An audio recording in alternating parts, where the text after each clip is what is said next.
Hola amigos, ¿cómo están?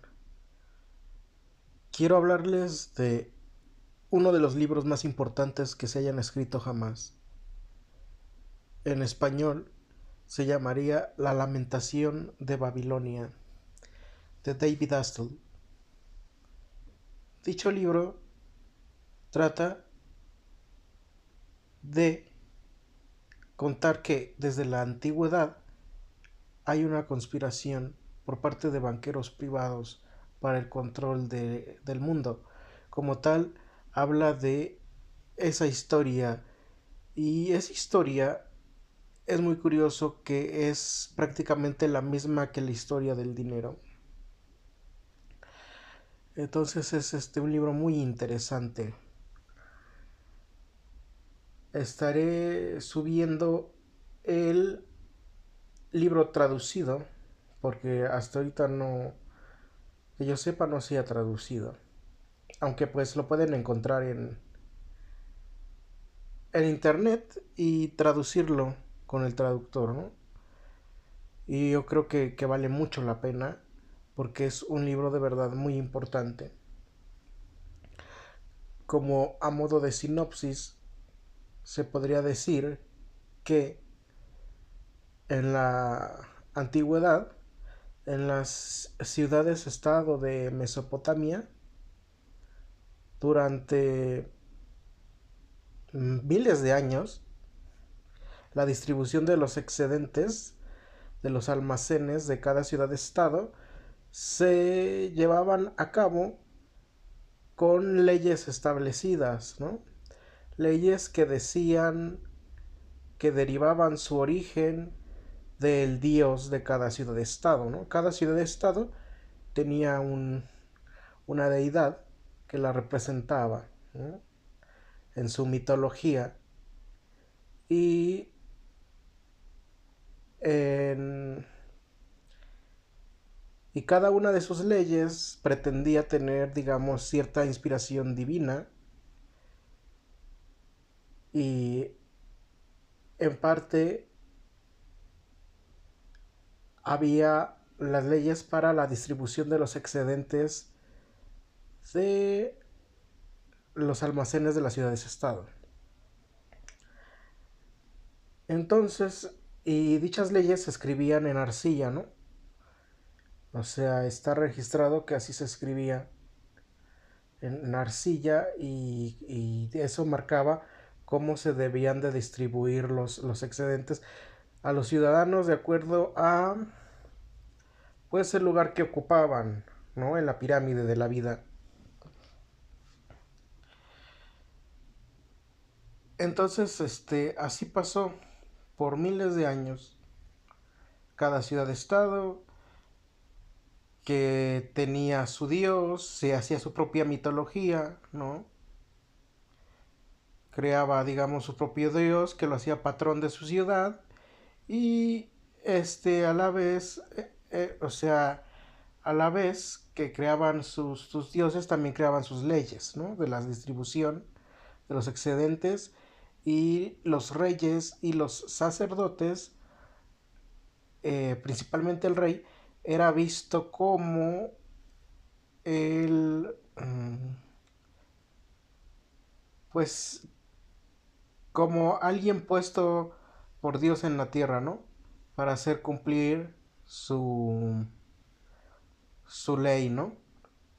Así eran vistos los reyes, con cierto toque de divinidad y tenían que guardar esas leyes de los dioses. Y digamos que toda esa era se puede llamar la era de los dioses, ¿no? No se sabe muy bien cuándo, pero la plata, por ejemplo, se empezó a usar para facilitar los intercambios entre ciudades-estado, entre algunas ciudades-estado. De hecho, ya en el 3000 antes de Cristo se tiene registro, ¿no? Por ejemplo, en las ruinas de Mohenjo-Daro en India. Y y así la plata se usaba para los intercambios después, ¿no? O sea, algo después de las leyes de los dioses. Pero, digamos, se usaba principalmente entre las ciudades-estado para, digamos, comerciar entre ellas. Sucede que las personas que controlaban el flujo de los lingotes de plata eran también las dueñas de las minas donde se extraían los metales, ¿no? Y eran también esclavistas. Estas personas eran esclavistas. ¿Por qué? Porque para extraer los metales se tenía que usar trabajo esclavo. Entonces estas personas se dieron cuenta del poder al que accederían si lograban monetizar al mundo, así al mundo antiguo. O sea, de tratar de poner ese dinero de metales preciosos como el dinero que se usara en todas las ciudades estado de Mesopotamia, por ejemplo, o del Medio Oriente, porque había, o sea, había muchos lugares todavía en que la plata pues no se usaba como dinero, y los pocos que se usaba era entre algunas ciudades estado, ¿no? Entonces no se tenía esa concepción como se tiene ahora de la plata, como verla como riqueza, ¿no? Todo eso fue como una distorsión de la realidad derivada de las acciones de estas personas para hacerse con el monopolio del dinero. Estas personas se dieron cuenta del poder al que accederían si lograban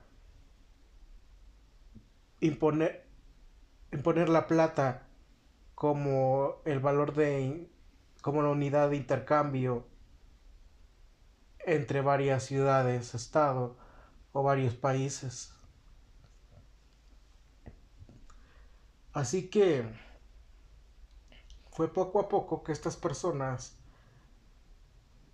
empezaron a, bueno, siguieron extrayendo metales, ¿no? Con trabajo esclavo, y empezaron a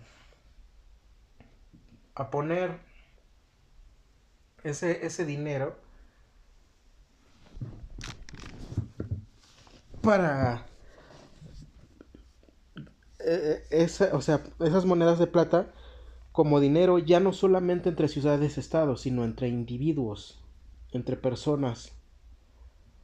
Entonces para eso pues se tenía que hacer una acuñación mayor, y el trabajo esclavo pues tenía que aumentar, ¿no? Para poder aumentar el flujo de metales preciosos. Entonces el sacerdocio y los reyes empezaron a hacer la vista gorda de las leyes de los dioses. Empezaron a hacer la vista gorda y empezaron a que el dinero de plata, o sea, a permitirles a estas personas que controlaban el flujo de metales preciosos introducir la plata o extraerla de acuerdo a sus intereses, ¿no? Y para poder monetizar a las ciudades-estado. Entonces, estas personas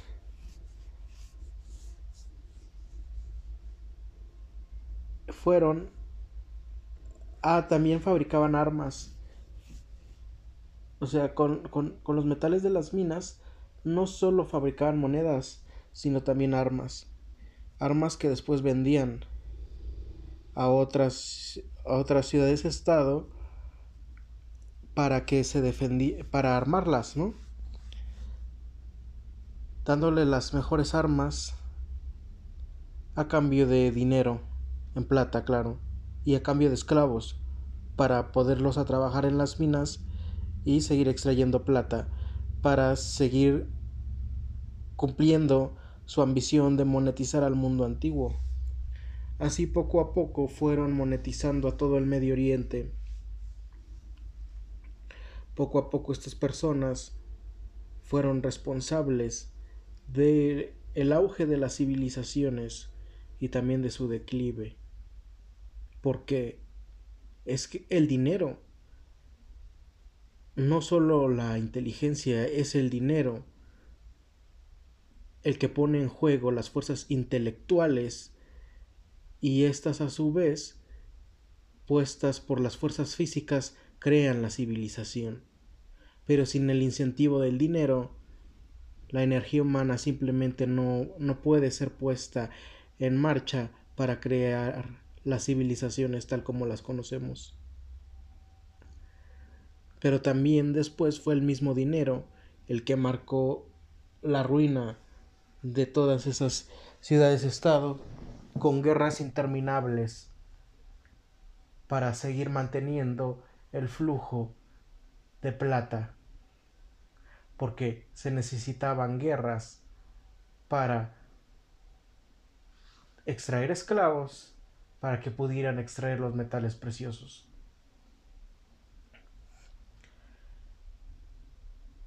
Fue así como se monetizó todo el mundo antiguo, todo Medio Oriente, hasta que ya la plata era ya muy conocida como moneda. De hecho, el dinero en sí es simplemente una ley para facilitar el intercambio. Pero ¿qué sucedió? Con este dinero de la plata y de los metales preciosos, la gente empezó a olvidar el verdadero valor de la riqueza y empezó a confundirla con el dinero. Y así la gente cayó en un hechizo de creer que el dinero, en vez de servir como algo simplemente para facilitar los intercambios, valía algo en sí mismo. Así estas personas poco a poco pudieron imponer su ley sobre las leyes de los demás dioses, o más bien imponer su ley sobre las leyes de los demás dioses, de las demás leyes de las ciudades-estado. En efecto, habían creado ahora un dios sobre todo Dios. Habían creado al dinero, un dios cuya ley era el capricho de estos banqueros privados. Y su capricho se imponía aún sobre las leyes establecidas por miles de años por los dioses de las ciudades-estado de Sumeria y de Mesopotamia. Entonces ellos decían que provenían de un dios por encima de todos los dioses, y en efecto, ese dios lo estaba. El dinero era la ley que estaba por encima de todas las demás leyes porque podía corromper a los demás reyes y sacerdotes, convirtiéndose así todos los templos de los dioses antiguos en lo que conoceríamos como bancos, en simples bancos, en vez de lugares en los que la gente con fe sencilla pudiera ejercitar una fe. Ahí se guardaba entonces toda esa plata y por ahí también se manejaban a los esclavos, cada vez más necesario para la extracción de metales preciosos.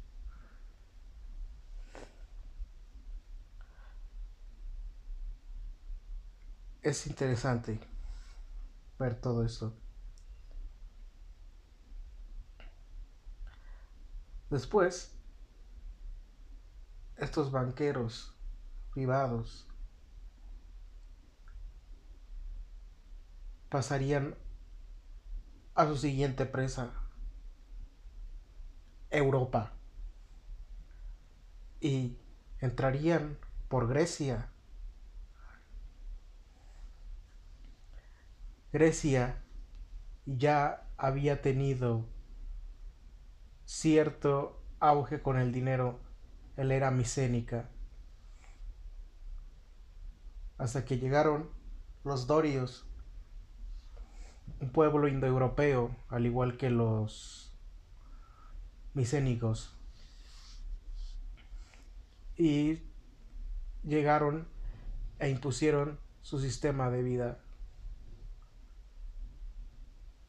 Es destacable que los pueblos indoeuropeos fueron algunos de los que más se resistieron a cambiar su estilo de vida. Eran pueblos de agricultores que tenían campos comunales pertenecientes cada uno a una familia que formaba una comunidad y cuya adoración principal no era la de una religión centralizada, sino era el culto a sus ancestros.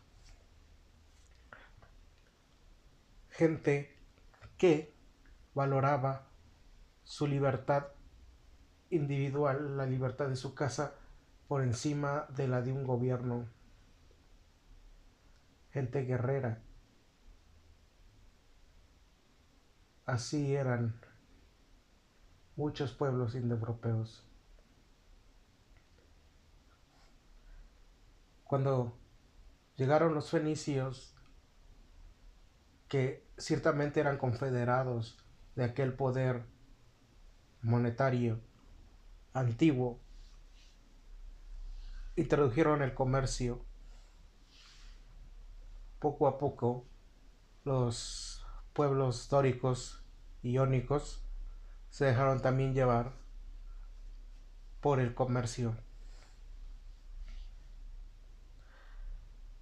Poco a poco empezaron a adoptar también las costumbres de aquellas personas que venían de Babilonia o de otros lugares del Medio Oriente, pero sobre todo en representación, digamos, de Babilonia, que en aquel entonces ocupaba el lugar que hoy ocupa Inglaterra, o que ocupó Inglaterra en la banca mundial de ese entonces. Como Babilonia, uno de los centros financieros más importantes del mundo antiguo.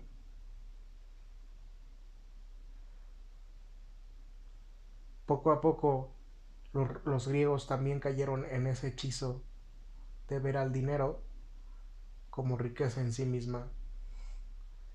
Y es que estas personas llegaban e introducían sus productos, el amor al lujo y por tanto el amor al dinero, que era uno de los pasos necesarios para poder monetizar a las ciudades griegas. Cabe decir que los comerciantes eran confederados de estas personas,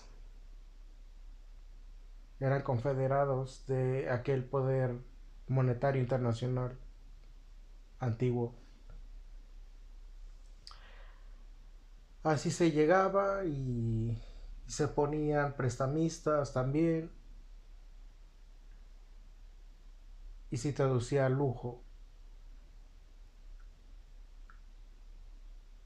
De las ciudades-estado, las que más resistió a aquella influencia extranjera porque los griegos ya sabían que estas personas eran extranjeras y que hablaban arameo. Primero, obviamente, los rechazaron, pero después terminaron hasta respetándolos cuando ellos mismos cayeron en el hechizo del dinero y del lujo.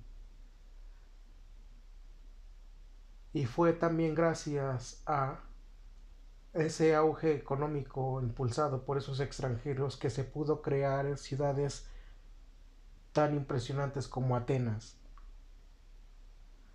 en particular con Pericles, que creó una de las que le dio mucho auge a Atenas, ¿no? Que le dio mucho desarrollo. Y de las ciudades-estado que más resistieron al influjo de ese poder monetario internacional fue Esparta. Esparta seguía viviendo como lo habían hecho los antiguos indoeuropeos en sus tierras comunales, dándole mucha importancia a la guerra, no dejándose embrollar por el dinero de los extranjeros. De hecho, ya habían sufrido algo de la degeneración de la que la monetización formaba parte. Por eso Licurgo, un legislador espartano, hizo una legislación que acuñaba una moneda grande para evitar la monetización de Esparta, porque al tener una moneda grande se evitaba o se hacía muy difícil su uso, evitándose la corrupción porque no se podía esconder tal moneda, evitándose también que se usara de manera fluida la moneda y así quitando la ventaja que un rico podría tener sobre un pobre, porque aunque el rico tuviera mucho dinero, no podría manejar con facilidad ese tipo de moneda. Esto evidentemente ofendió al poder monetario internacional. Entonces tenía que venir la guerra con Esparta, con Atenas, la guerra del Peloponeso. Así también, después de esa guerra, Esparta caería en manos de estos banqueros privados.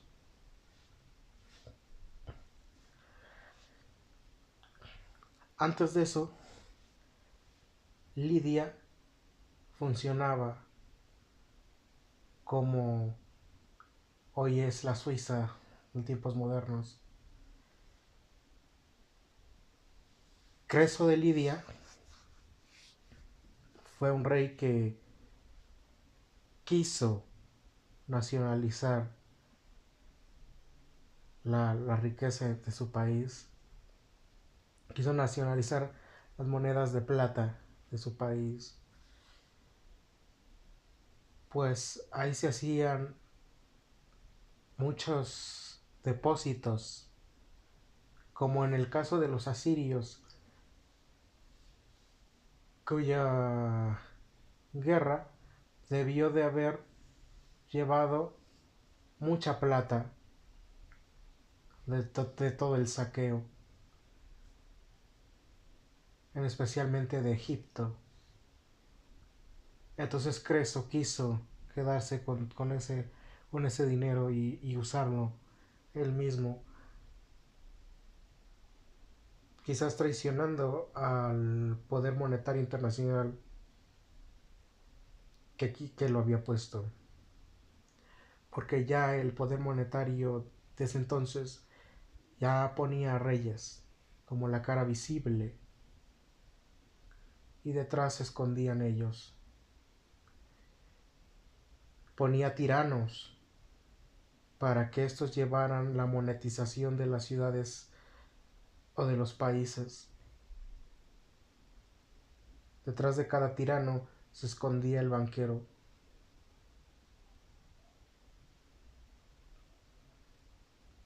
Esto no les gustó, que Creso quisiera nacionalizar la riqueza que se encontraba en su país. Así que mandaron a Ciro el Grande para que lo destruyera, dando una advertencia a todo aquel que quisiera hacer lo mismo. Y así dándole el adjetivo a Ciro de el Grande, pues ambicioso como era, promovió muy bien los intereses de estos banqueros.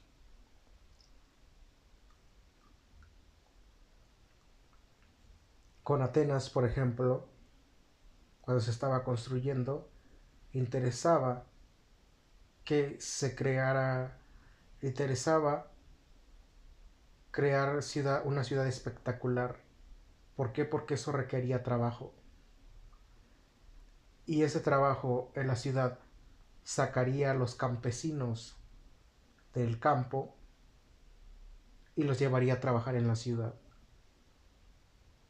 Siempre ha sido importante sacar a la gente del campo y que entre a la ciudad por un empleo remunerado, para que así se vaya alejando poco a poco de la tierra que le da de comer y quede más a merced de estas personas que controlan el dinero.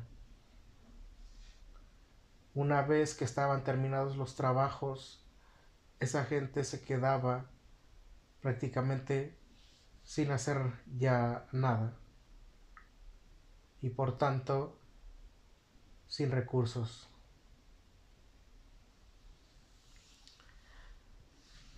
También cuando se hacían préstamos y la gente no podía pagarla, la ocupaban de esclavos.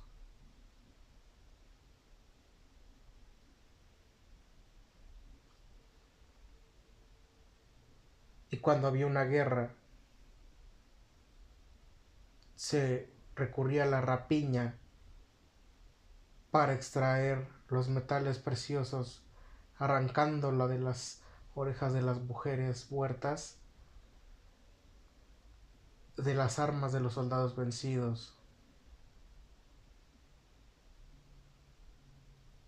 para poder volver a utilizar esos metales, ya sea para hacer más armas o dinero en plata u otros metales preciosos. Por tanto, no ha sido casualidad de que el aumento de la guerra esté en paralelo con el aumento de la creación de dinero por parte de entes privados.